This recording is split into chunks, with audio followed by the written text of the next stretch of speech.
very excited to hear a little bit more about you.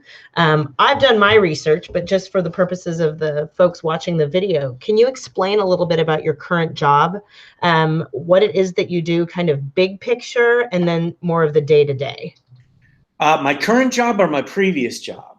Well, I mean, talk a little bit about right now, and then we can back up about what got you there.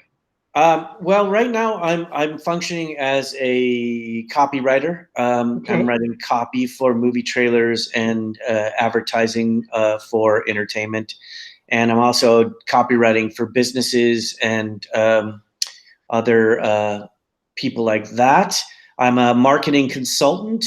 I do social media marketing, and I'm managing and creating content for a lot of YouTube channels and social media and things like that, as well as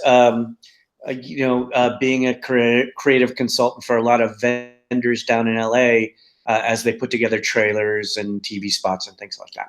And can you explain the difference in a creative director encompasses a lot of creativity. Can you kind of narrow that down, what that means? Yeah, it's basically the guy who doesn't do any of the work and tells everybody else what to do. So basically, people do all this hard work, and then I come in and I go, I like that part, I don't like that part. Can you move that part to that part? Try it around. Oh no, I screwed it all up. Sorry, let's go back to what you had. Okay. So would that be more of the day-to-day? I mean, when you talk about day-to-day, do you have project management programs that you use to keep track of all the different clientele that you have and projects you're working on? Yeah, I mean, we have to track everything that's going on, especially tracking deadlines. Back in my previous job, we had so many things happening all the time. So you have to manage the editors, the graphics people, the music people, all of these things a creative director has to have their hands in order to bring a full product together and make sure that it's all good. And another huge job that the creative director has to have is interacting with the clients and making sure the clients are getting what they want. Because a lot of times you'll create a really cool piece and the client will come in and go, that's awesome, it's not what I want. So you have to make sure that everybody's represented. And was that hard to take that criticism? Do you have any advice for maybe a student who's not as used to it? And advice on being able to take the criticism and be able to be constructive with it? So that's where you make your money, right? That's where you make, that's why they pay you. So there are a lot of creative people in this world, and God bless them. I happen to make my whole living being a creative. And it's awesome when you can create something out of scratch and turn it into something that you really, really like. But where you actually make your money is when the clients come in and tell you, yeah, it's Pirates of the Caribbean. I know we called it Pirates of the Caribbean, but I don't want this to be about pirates. That you make your money trying to create something really cool out of what you have that's Pirates of the Caribbean but has no pirates in it. So that's kind of where you make your money. You have to think in the framework of what your client actually wants and create something creative there. So you have to be okay with going the direction your client wants, is what you're saying, right? Exactly. You have to make the client happy. I always told the people who work for me, you have to pour your heart and soul into creating something you cherish as much as your own baby, and then be willing to throw it out the door as soon as the client says, well, I want something else. Wow. So you have to be able to let go of things and create something else, because it's not like creating a film or a canvas that you're painting on or anything else where you can just do it and then try and sell it. You're being paid to create something for somebody else. So you have to work within their framework. And then going on that, can you talk a little about the previous job or two that you had that brought you to this point today? Well, I was very, very lucky. I was a vice president at Universal Pictures in the marketing department, and we created all the movie trailers. And I worked on Fast and Furious 4 and 5, and worked on Scott Pilgrim Saves the World, which is one of my favorite pieces that I've done. And I met a guy there named Frank Kioki who turned out to be my mentor, and he then left Universal and went to Disney, and he brought me along to start their in-house division. And the reason why we did that was that J.J. Abrams and Lucasfilm. I love the swag. I noticed that right away. Well, it's only because I could not talk any barber to come out and risk their life and cut my hair. So I have to wear a hat. No, I applaud that. So we went to quarantine chic. Yes. And none of the footage for Star Wars: The Force Awakens could leave the lot. It had to stay all on the lot. So we had to create an in-house division specifically to deal with Star Wars. We had to cut every piece of marketing in my one division. I started with 3 people. And as we had work for 4 people, we hired another person. We had work for 5 people, we hired another person. And we kept moving up and up and up. But we did all of Star Wars, and then we parlayed that into working on the other films there at Disney, you know, Beauty and the Beast, Jungle Book, Tomorrowland, you know, and one right after another. And eventually we ended up working on all the Star Wars, all the Avengers, Black Panther we had a huge hand in. So we did all of that. And I served as the creative director, the main copywriter, and the producer on a lot of those things. How did the copywriting and the creative directing and all that fit together? I mean, you have to be able to do a little bit of everything at once, right? Multitask. Exactly. You know, it's funny. I was when I was young, I met this female director, and she was awesome. And she asked me, well, she was great. She did music videos and she did some film and things like that. And I really, really respected her. And she asked me, well, what do you do? And I said, well, I do a little of everything. I write, and I direct theater, and I do some other things. And she said, oh, well, you're going to end up being a director, because that's what directors do. They touch everything. And I ended up being a creative director. So yes, you have to be, you have to have your hands in everything, basically. Writing, producing, the whole deal. And can you talk a little bit about what brought you to this career path? I'm just curious how you decided I'm going to be a copywriter. Yeah, I never did. Never decided that. Total by accident. I never thought this was a career. And when I started this career, I was like, no, I don't want to do that. That sounds ridiculous. What, you want me to write 4 words instead of a whole play? Or you want me to write 4 words instead of writing a screenplay? No, I mean, but I needed money, so I did it. And it was intriguing what I found out about myself, which is a really interesting lesson to learn, which is, if you have a passion for something, it doesn't matter what it is, right? So I ended up wanting to make these things as good as I could possibly make them.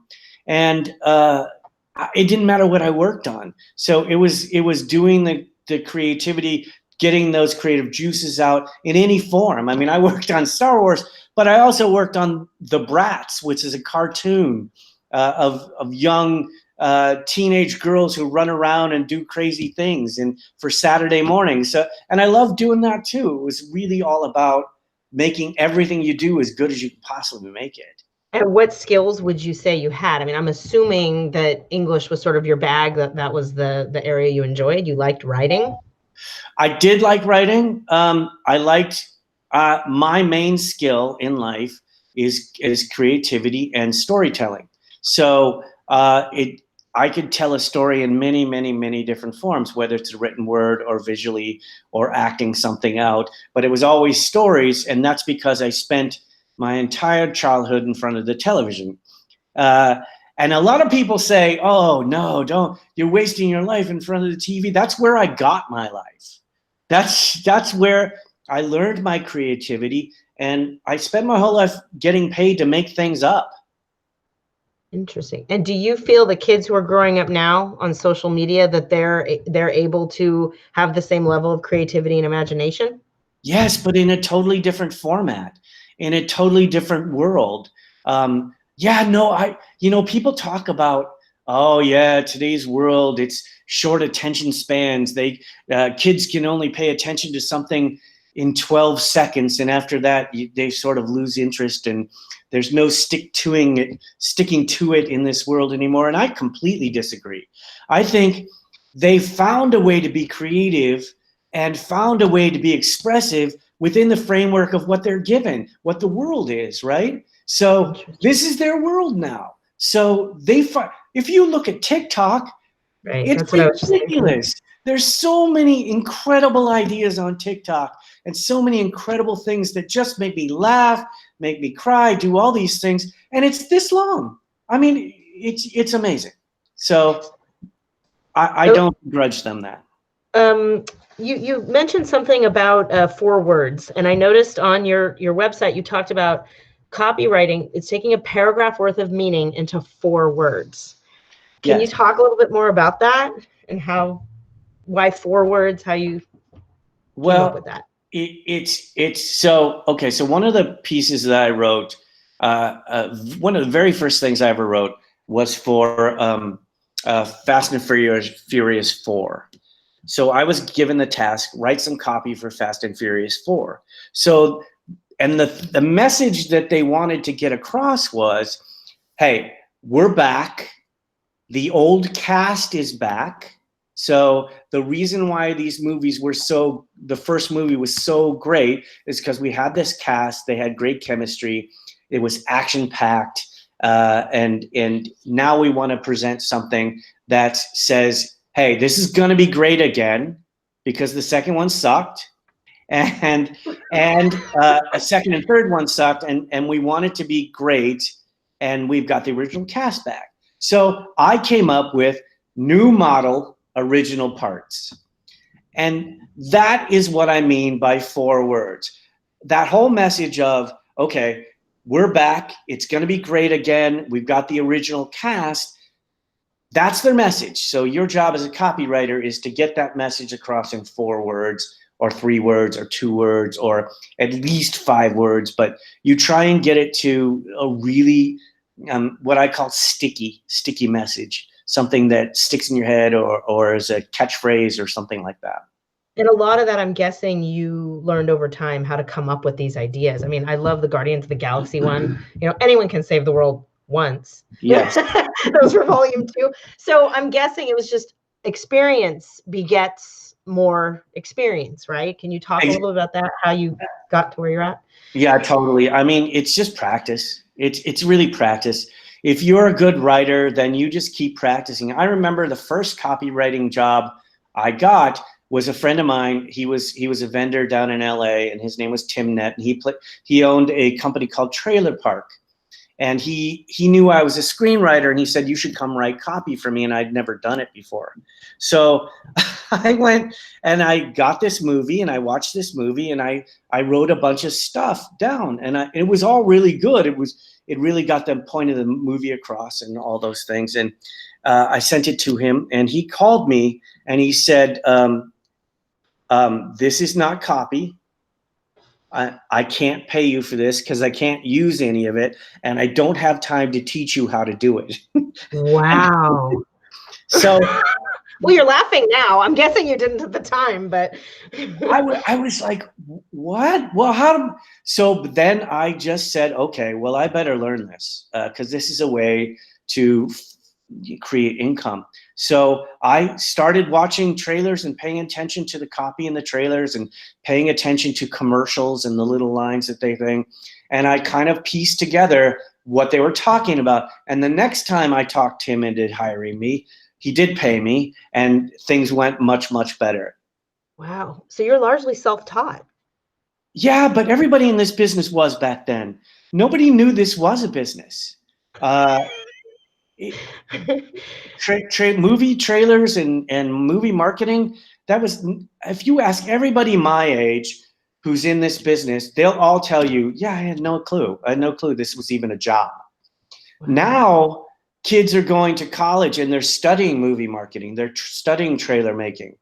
And they come out of college and they're way beyond what I ever was. It took me years to figure it out. And they've got a big old head start. So any recommendations then for students who might be interested in this sort of creative career path? I mean, it sounds like there's not one way, but suggestions for them? Yeah, I mean, I think really, when you watch trailers, and they all do, because they're fun, they're great, they're Great. awesome. So find a trailer that, don't just watch a trailer, find a trailer that you really like, and then figure out why you like it. And I think that's a big old thing. There are trailers. Then the next step you have to take is, there are trailers you watch and go, wow, that was really cool. I don't really want to see that movie, but it was cool, right? So then you have to figure out, okay, how do I make a movie seem cool? Like Frank, who was my mentor, told me this. He said, this is all I care about, right? Is it cool? Does it put butts in seats? Or if it's a comedy, is it funny? Does it put butts in seats? Or it's a horror film, is it scary? Does it put butts in seats? So if you're creating a piece of art, that's fantastic. But if it's not art with an outcome, if the outcome isn't that was so cool, I totally want to see that movie, or that was so cool, I want to watch that TV pilot, then you still haven't succeeded. You've still failed, right? Does that make sense? It does. It does. Yeah. But it also seems like, I mean, once upon a time there was the trailer, but now there's so much pre-promotion that goes on in the social media. There's so many different parts to it. Was that learning new skills? I mean, obviously, right? To go from just marketing to social media marketing is a step, right? And they're still trying to figure it out. They really are still trying to. I mean, remember when social media started to become a thing, and then we used to get these assignments. We need you to create a viral video, and all the kids out there right now are laughing because no, they're laughing because you don't create a viral video. It just happens. Right. But back then we were told, no, go out and create a viral video. Okay, how do you do that? You don't know. And so we ended up trying to do some really wacky, crazy things, and none of them ever worked because we were the man, right? And being the man, no one's ever going to get behind a viral thing that's a man, because when this all started, it was all just like, did you see that guy who dressed up like a cat and meowed around the house? Well, he did it sincerely, and we're trying to fake it, right? But now there are different things that we know work on social media, and different things that we know work within the environment of on the web or where else we're going to put them. It's still a guessing game for a lot of them. And I think more influencers throughout social media are going to have a bigger say in what marketing is on social media, as opposed to us, the big studios and things like that are just trying to apply the same philosophies we had in regular movie marketing to the internet. Okay. I have so many questions in my head right now. One thought, you mentioned that Scott Pilgrim was your favorite of the work you've done. Why? What about it? So many reasons. One is I love that movie, and sadly, so funny because, like, is it a great trailer? Does it put butts in seats? Well, it didn't put butts in seats on that movie. That movie didn't do well in the theater, but it became a cult classic. Right. I love the movie so much. I worked on it with my best friend who was the editor on it, and we just loved doing every bit of it. We created a really cool piece. The copy wasn't written by me. It was written by another one of my close friends. And when it was all done, Edgar Wright, who's the director of the movie, the executive, Frank, brought Edgar Wright down, and he knocked on our edit bay, and he walked in and he said, "I'm Edgar Wright, and you just created my favorite trailer of all time." Wow. So it was a huge thing to have the filmmaker come in and just give you that kind of compliment. So it's my best memory. I love the movie, and I love the people I did it with.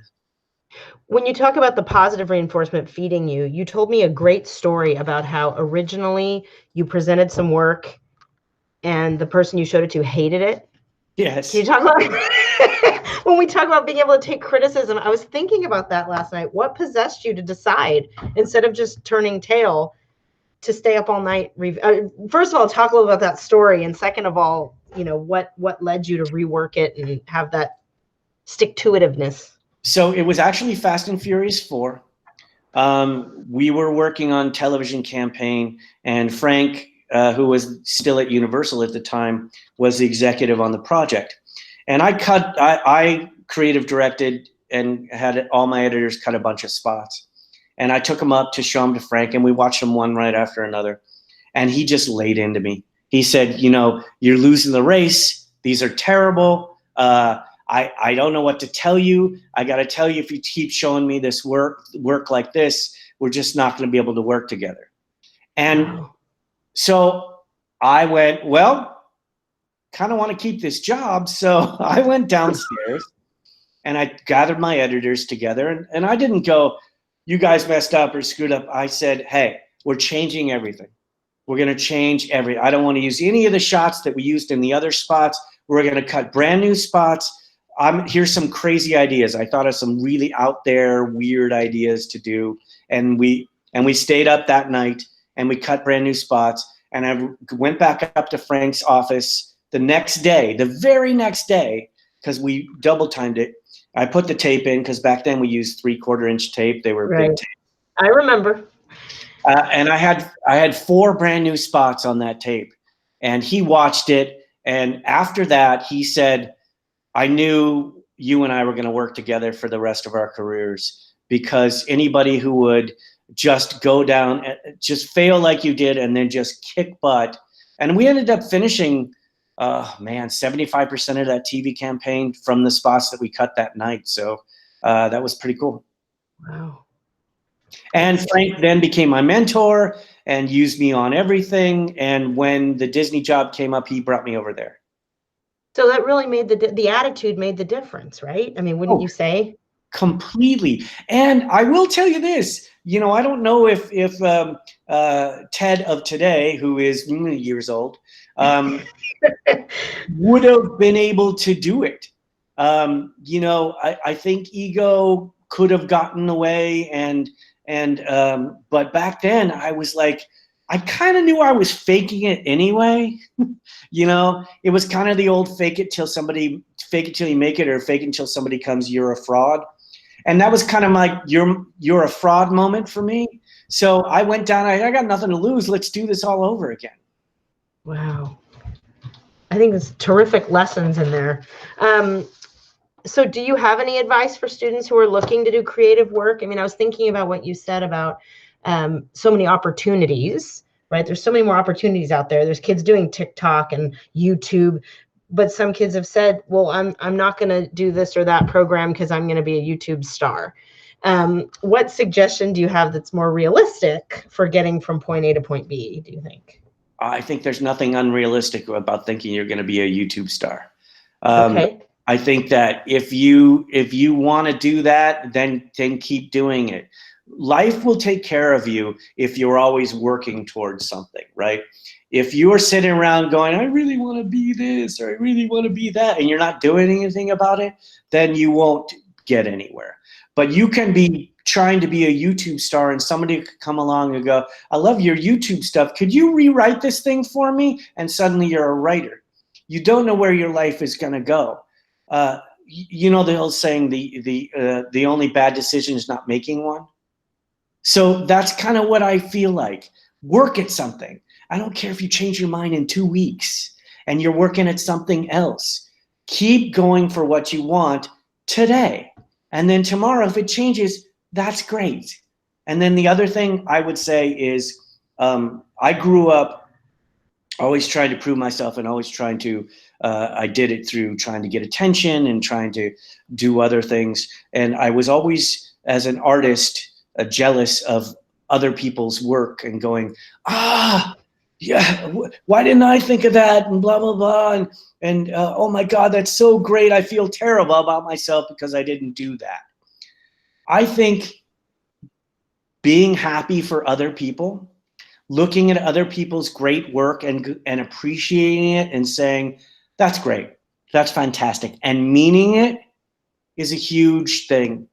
Because you have to remember, and this is what I wish I knew as a kid, right? So in high school, what I wish I knew as a kid is that I'm the best version of me in the world. I'm the best Ted Tobin there is in the world. There's nobody better than me. Yeah, there are artists out there like, that you look at, or people who are doing, actors or making movie trailers, or musicians that you go, wow, man, I wish I had their talent. But you know what? They're never going to be the version of you that you can be. So you're already way ahead of the game. So be the best you, and don't be jealous of other people. Look at their work and go, that's really good, really good. And do you think that's a lesson you learned? I mean, when do you think you figured that out? How long did it take to figure that part out? I think I figured that out when I became more secure with who I am, and felt better about who I was. I figured that out. When you're struggling and trying to make a name for yourself, and everybody, I'm sure you did it too, which is, there was a certain age when you went, oh crap, I'll never be a child prodigy, because you've gotten to a certain age that you didn't achieve this massive amount of success that you thought you were going to have. I think you have to let that go, and if you're meant to be a massive success, fantastic, you will be. But if you're working as hard as you can at the things that you're passionate about, then you'll get where you get. And I hate to say it, it's so cliche, but it is the journey, not the destination. Well, I appreciate that. I think that is really helpful, and I want to thank you so much for your time. I'm gonna